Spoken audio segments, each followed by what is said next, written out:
a la actividad de la unidad 3 del doctorado en organizaciones. Vamos a hablar y a compartir una disertación, un resumen, una reflexión en torno a el materialismo, la historia y la dialéctica.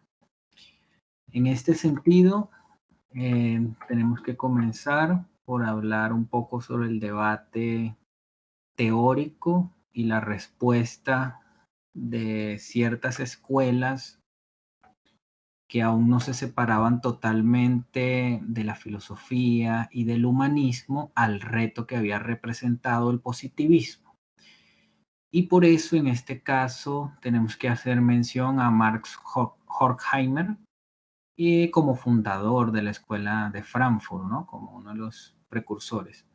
Aunque desde el doctorado nos facilitaron un texto en el que se comenta y se expande mucho más estas ideas de Horkheimer en torno a la teoría, a lo que venía siendo la teoría hasta ese entonces, una teoría o apegada a la abstracción del racionalismo o por el contrario, una teoría, digamos, limitada un poco, propia del positivismo, que aunque limitada, como veremos, siempre acompaña al positivismo también, ¿sí? Por más que el positivismo sea muy empirista, siempre tiene como sustento, como bases o fundamentos teóricos, así no quiera reconocerlos, ¿no?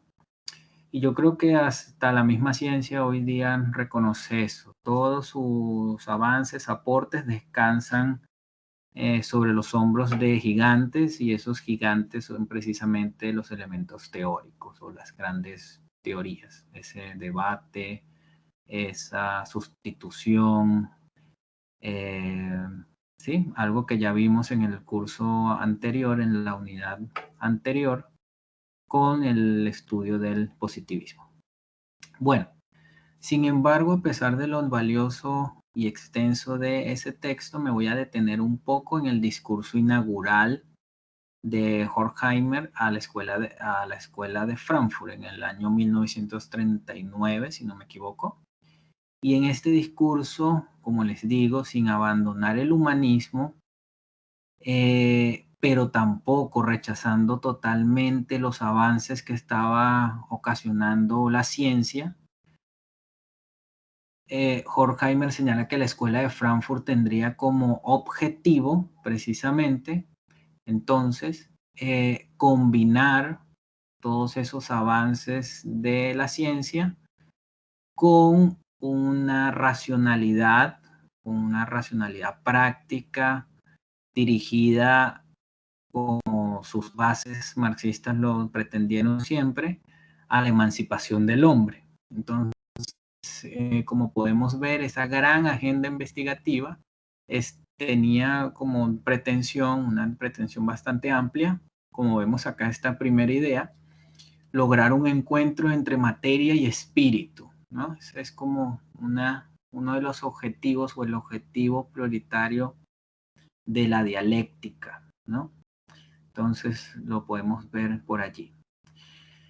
¿Por qué esta unión entonces entre materia y dialéctica en las investigaciones? Recordemos que la Escuela de Frankfurt en este primer discurso inaugural antes de la Segunda Guerra Mundial continuaba teniendo una visión optimista sobre el ser humano, sobre la ciencia, y digamos que entonces veían esta posibilidad de una ciencia dialéctica, materialista, los medios para lograr la emancipación del sujeto. Y entonces, con la unión entre materia y dialéctica se podría superar la dicotomía sujeto-objeto propia del positivismo y la dicotomía sociedad-naturaleza, que quizás es un poco más antigua y propia de los filósofos del pensamiento político, sobre todo, ¿no? Rousseau, entre otros.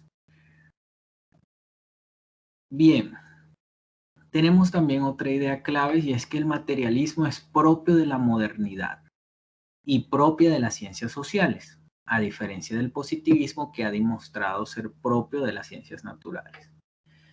El materialismo está interesado, el materialismo y la dialéctica, en este caso, está interesada en la transformación y por tanto sería más cercana a los aportes griegos de Heráclito y la constante evolución, el devenir, ¿no?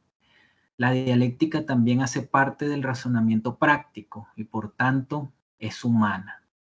Va a estar metida allí como intentando brindar guías para el comportamiento humano, para el comportamiento moral del ser humano también, y como hemos estado comentando, muy atada a el tema de la emancipación humana. El materialismo dialéctico es la respuesta a la fragmentación del empirismo inglés, pero también a la abstracción e intemporalidad de la racionalidad, aunque comparte la premisa del encadenamiento lógico. Esto es una idea importantísima, ¿no? Recordar, y esto es algo de lo que habla Horkheimer también, que a pesar de que las escuelas puedan ser diferentes, sobre todo cuando él hace unas reflexiones en torno a la sociología, unas pueden ser más cuantitativistas, como la de los Estados Unidos, otras pueden ser más teóricas, como las escuelas alemanas. Sin embargo, ambas comparten esa idea del encadenamiento lógico y matemático, ¿no?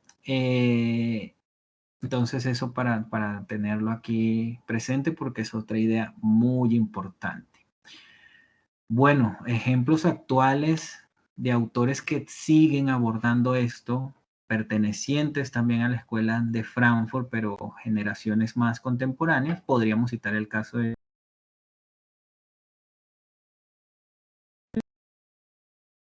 como un punto de encuentro, una salida ecléctica, para intentar superar tanto el empirismo o la facticidad, pero también las abstracciones y lo formal, y lo meramente formal. Bueno, creo que en unas unidades próximas podríamos desarrollar más estas ideas de Habermas. El materialismo dialéctico también es una crítica a la visión mecanicismo y a la relación hechos y teoría.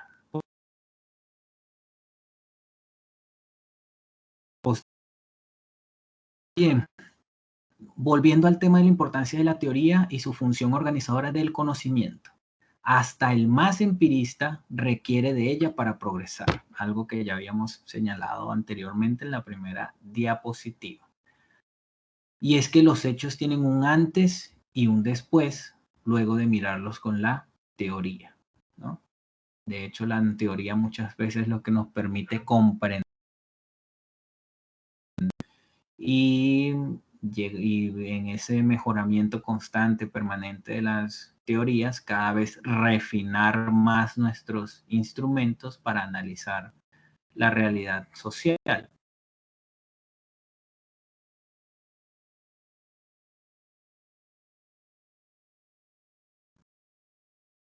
Intentar mejorar las situaciones, buscar precisamente esa emancipación humana de la que habla la escuela de Frankfurt y que, como bueno, había olvidado comentar, ya en una segunda etapa, luego de la Segunda Guerra Mundial, se convirtió en una visión muy negativa. Visión negativa que, sin embargo, autores como Habermas están separándose y están volviendo a una visión más bien optimista.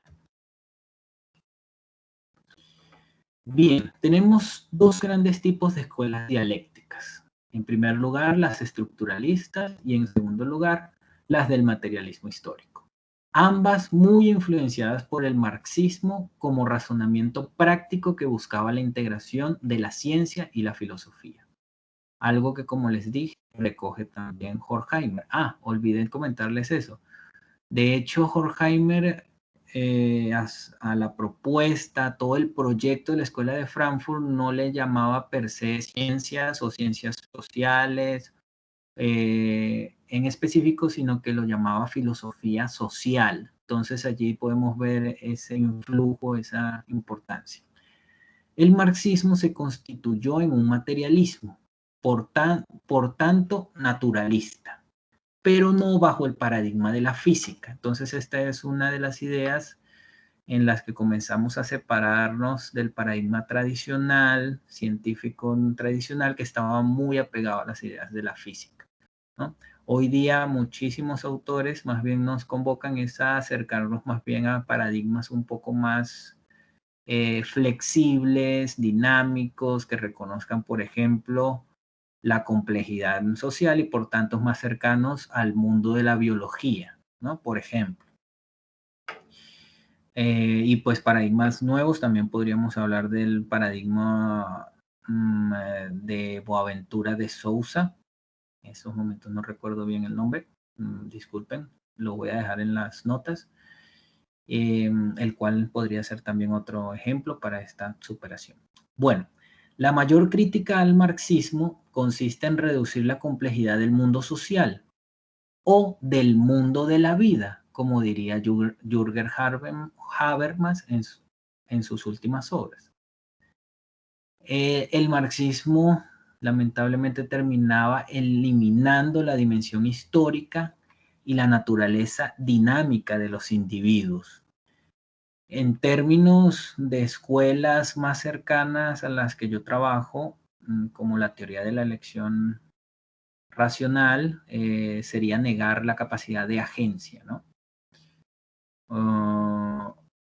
Bien,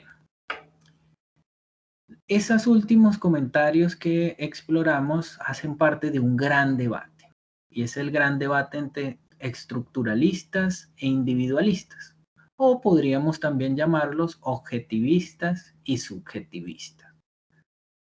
¿De qué estamos hablando acá? Bueno, no traje un gráfico en específico, pero creo que todos estamos familiarizados con la pirámide marxista, en el que se explica que la estructura social está compuesta por un modo de producción y por relaciones de producción, y a partir de ella o con base en ella se explican una superestructura que está compuesta por el resto de instituciones sociales, comportamientos individuales, valores, individuos, culturas y hasta los mismos sentimientos, ¿no?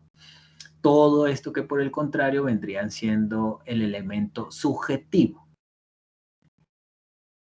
Uno de los autores que nos compartieron obligatorios para esta unidad 3 nos habla que las investigaciones sociales han demostrado que la superestructura, y en este caso compuesta por elementos subjetivos como ideas, culturas, tradiciones, valores, sentimientos, entre otros, siguen siendo importantes, ¿sí? Desde la sociología podemos tener quizás los aportes de Max Weber en este sentido. En este caso voy a aprovechar para traer una obra, digamos, muy poco conocida.